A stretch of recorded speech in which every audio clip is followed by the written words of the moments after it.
Hi guys. இப்போது நம்ம அரசியல் அமைப்புலேருந்து ஒரு சில ஷார்ட்கட் மட்டும் பார்க்கலாம். ஒரு சில இயர் வரைக்கும் என்னன்னு பார்த்தீங்கன்னா, மேலே டிஸ்பிளேயில் தரும் ஒழுங்குமுறை சட்டம் 1773, பிட் இந்திய சட்டம் 1784, பட்டய சட்டம், முதலாவது பட்டய சட்டம் 1793, இரண்டாவது பட்டய சட்டம் 1813, மூணாவது பட்டய சட்டம் 1833, நாலாவது பட்டய சட்டம் 1853. இதுக்கு என்ன ஷார்ட்கட் நான் வச்சுருக்கேன் அப்படின்னு பார்த்தோன்னா, ஒழுங்காக பிட் அடி இல்லைன்னா 4 பட்டை போட்டுருவாங்க அப்படின்னு சொல்லிட்டு நான் ஷார்ட்கட் போட்டிருக்கேன்.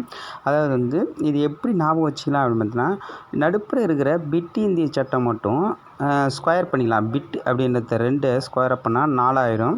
அது மட்டும் 84. பட்டை 3 விரலால் தான் போட முடியும் இல்லையா? அதனால் 3 ஞாபகம் வச்சுக்கலாம்.